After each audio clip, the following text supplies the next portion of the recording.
Even the army can't stop that creature. No, but maybe we turtles can, with a little rocket power. Someone keeps eating my yogurt. What kind of yogurt? I was saving that for after my run, David. Oh my god, I guess I was saving it for during your run then. Hey, Robbie, we're not gonna bust your chops for trying to impress a girl. I can't believe she's dead.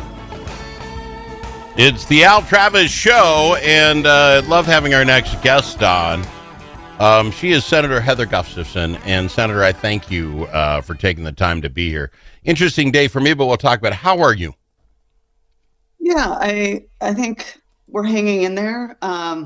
We'll, as I've been sort of saying, and I say we, like my family, we'll be okay. It's just going to take some time. So, all right. I've been using this, so I'm going to throw it at you. If this happened in Phoenix, Arizona, right, because it happened there, I think most people in Minnesota, oh, that's horrible. It's tragic. That's a terrible thing. And by the end of the next day, we're discussing and I know there's parades going. I don't remember the name of it. There's all those parades going on in Minnesota the same day. That's what we would have been talking about. And, well, it was a horrible tragedy. We moved on. But since it's in Minnesota, obviously all Minnesotans, we were much more involved. That Saturday morning was I think everybody was, on their edge of their seats. Guys like me, and this is the levels, I think, guys like me who have dear friends.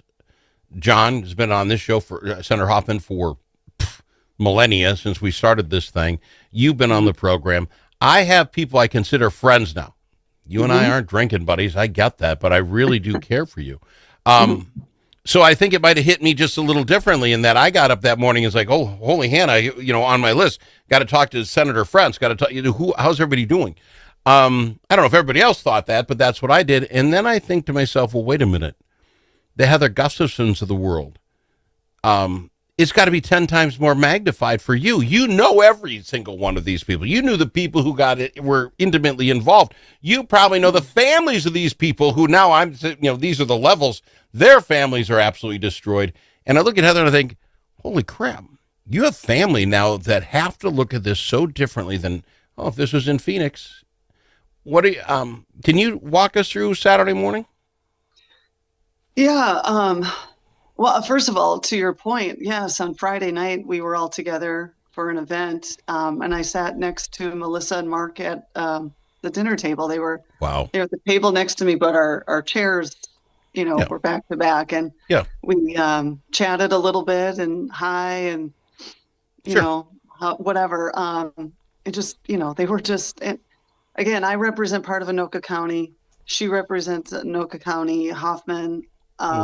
So we're, and we're a 50-50 split up in Anoka County, right? Half Republicans, half Democrats. And we have like a pretty tight coalition and work together on a number of things that are just important to that area. And so we all kind of know each other fairly well. I mean, I'm not nearly as close with Speaker Hortman as her members in the House were, but anyways, a wonderful person. And so my first thought when I heard was, that can't be right. I just talked to them last night. Like, they're fine. I just talked to them, it's the denial of like, no, you're mistaken. And then it was just a constant state of worry about Hoffman. We didn't know about Hortman right away. But we had heard something about Hoffman. And so then it was just a constant state of worry about Hoffman and his wife and his daughter. And that's all. And then me just. Let's go to the you thing for a second. Yeah. When the first Twin Tower was hit by a plane, I remember driving down the car. It's like, oh, wow, that's a freak accident. You never hear that. As soon as the second one hit, you knew we were in trouble. Yeah. I presume that was the same for you. Wait a minute. Hoffman's have been shot? And then whatever it was, 90 minutes later, now the Hortmans have. What did that do for you and your family? How soon did you get police protection? What happened that way? Yeah, I mean, I didn't know any of that until much later. So that part was scary too. And then I'll just say this, once Ramsey, so I live in Venice Heights and we don't have our own police department. We contract with Ramsey County Sheriff's Department. And so for essentially Bob Fletcher is my police chief. And once he was aware of it, he swooped in, did an excellent job. We had police protection day and night watching the house. No one was allowed to come in or out. It was great. And I suppose I don't want to talk too much of the details of what that looks like, but they did a great job. They made my family feel safe in a moment where I didn't know that we were going to feel safe. And so I will never forget what they did for us, and always appreciate it. Yeah, always. If you don't mind, because the Al Travis Show is going to start changing the way we do these interviews. Sure. Your family, what does that consist of? How many children? How old? Give us a boys and girl ratio, whatever. Yeah. Well, there's 6 of us in our family. I think, we young adult children. How many living at home, I guess, is my point. You have some out of the house and doing their thing, or is everybody at home?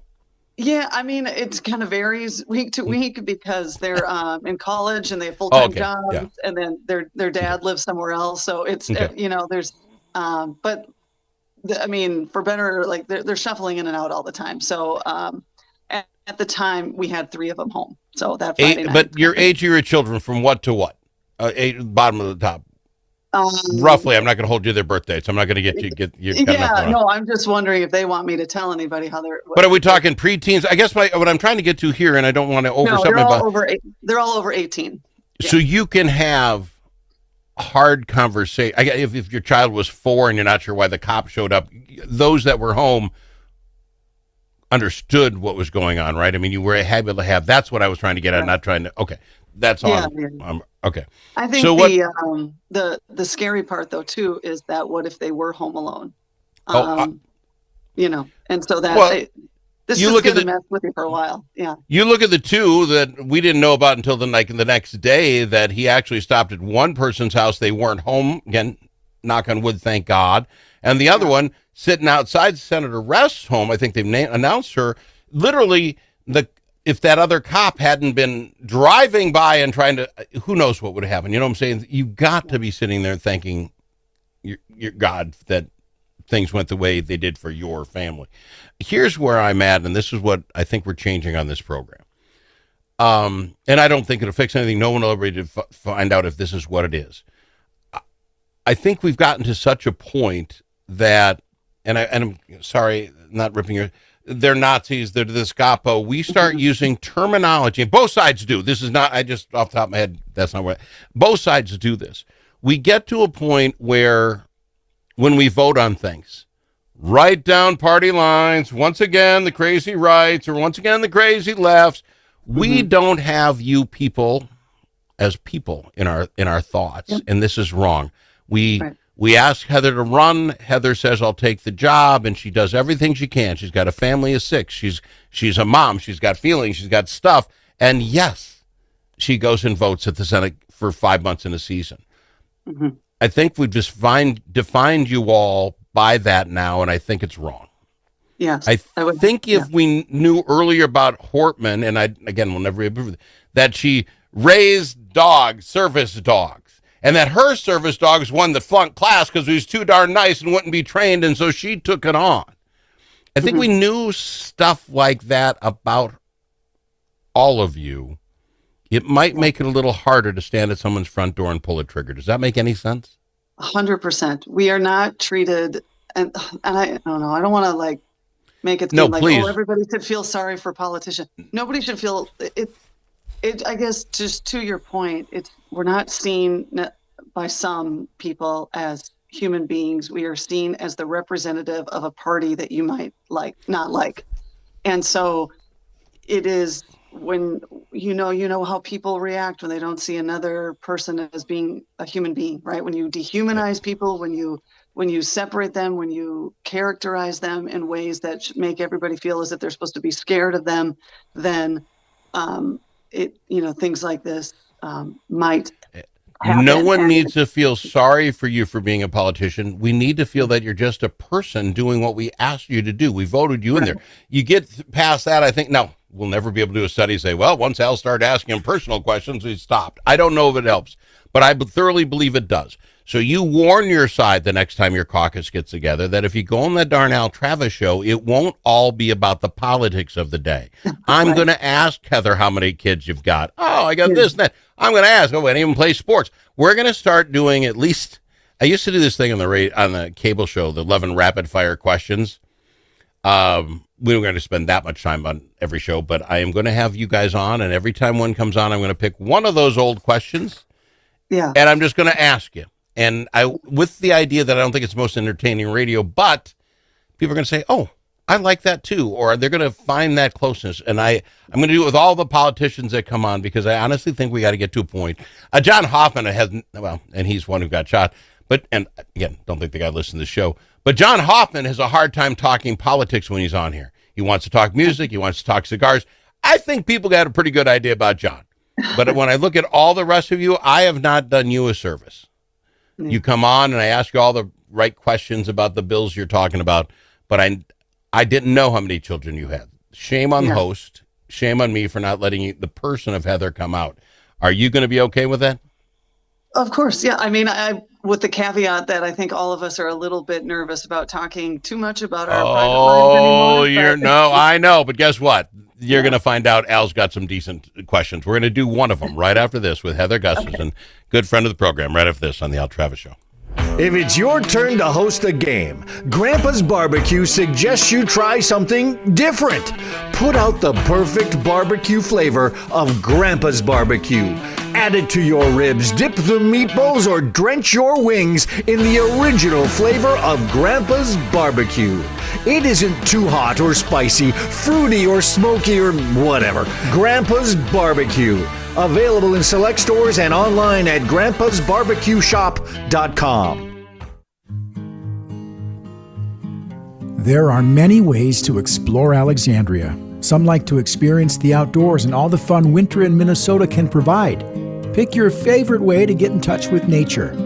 Others like to explore downtown in the warm comfort of a boutique or gathered around a table with friends. You can do all of that or relax and do nothing at all. Come explore Alexandria. Start planning at explorealex.com.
don't need to ask him his opinion more than once. Al Travis on The Al Travis Show. The more I think about this, the more I think I'm going to like it.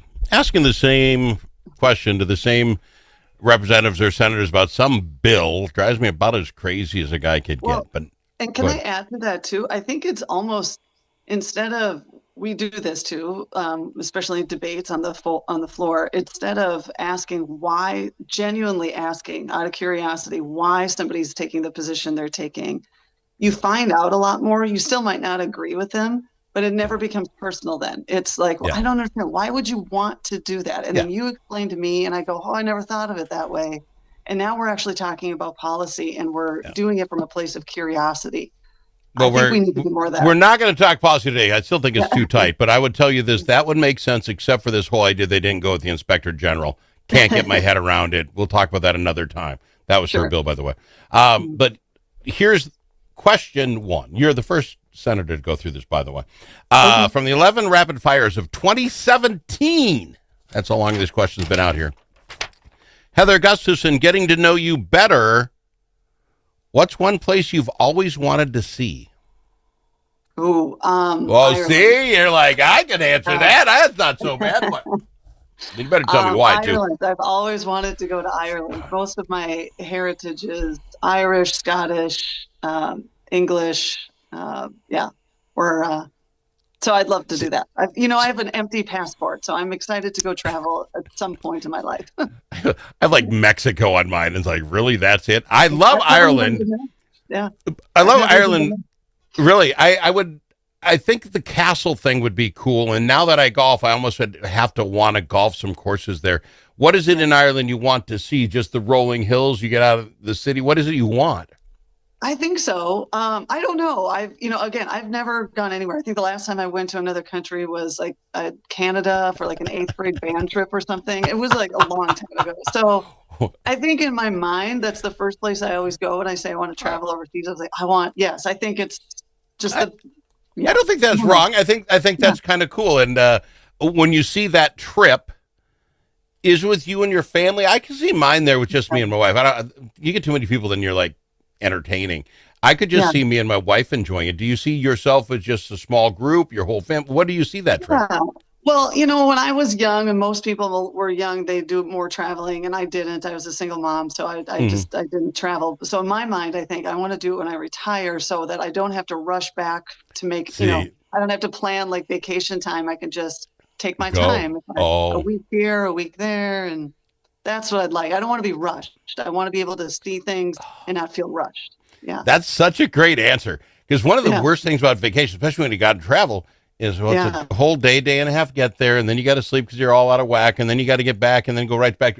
The idea of going there retired and just saying, well, I'll get a return ticket when I can. Sweet, Heather. That's a good one. Good answer. Senator Gustafson, we're that tight. Good answer. You can call me. Well, that's because we're so tight now. Let me ask you, I don't want to talk too much about it, but I do want folks to know, and maybe you tell me if I'm wrong. You know Senator Hoffman pretty well. So Senator Hoffman, this happens on a Saturday. We know he's in operations on a Sunday. Sunday, the day before, just like I did with you, I send out a little email saying, hey, don't forget me. We got our time set up. Yeah. And I looked at my wife and I said, I sent it to John. And she goes, well, what would he say? I said, first off, if he caught that I was taking it for granted, he'd be mad. So I typed in, I got it. Don't answer if you can't, but I want you to know your spot's available. And he didn't respond. And that happened 2 weeks in a row. I got an email from John yesterday, which about made my flippin' day. And he said that the FBI has had his phone for, evidence purposes or whatever for some time. And, of course, obviously, massive operation. I didn't expect him to text me right away. It was wonderful to see him and hear him. Was it wrong, Heather, for me to send him? He has 2 invites while lying in a hospital bed from a stupid radio guy saying, hey, don't forget, you're 8:30. Yeah. Is that over the top? How do you think John will take it? I thought he'd get mad if I didn't. I think one of the things we all love about Hoffman, that he is one of the most gregarious and interesting people to talk to. Oh, yeah. And I'm happy that you heard from him. It says that it sounds like that he's still that way. And we all are very, very excited to hear from him again. Absolutely. I did ask him. He hasn't responded yet. What did the FBI say? They must think I'm the stupidest guy in the history of the world. Literally, the front page news, he's in the hospital emergency room. And I'm saying, hey, you're busy at 8:30. I don't know. I appreciate you, Heather. I want Senator Gustafson. We are going to make this different from now on, and I hope you're okay with it. I love the Ireland, and we'll talk politics and that sort of thing. I don't think it's time now, but I thank you for taking the time, and I hope your family and you are doing well and get better as we go. Appreciate you very much. I appreciate that. Thank you. Okay. I always like coming on the show. Heather Gus. Well, we'll see when I get to the real personal stuff. This is from 20. I got nothing. We'll get her back on. Thanks, Heather. Senator Gustafson on the Al Travis Show. Chanhassen Dinner Theaters brings you its most popular show of all time, Grease. You'll hear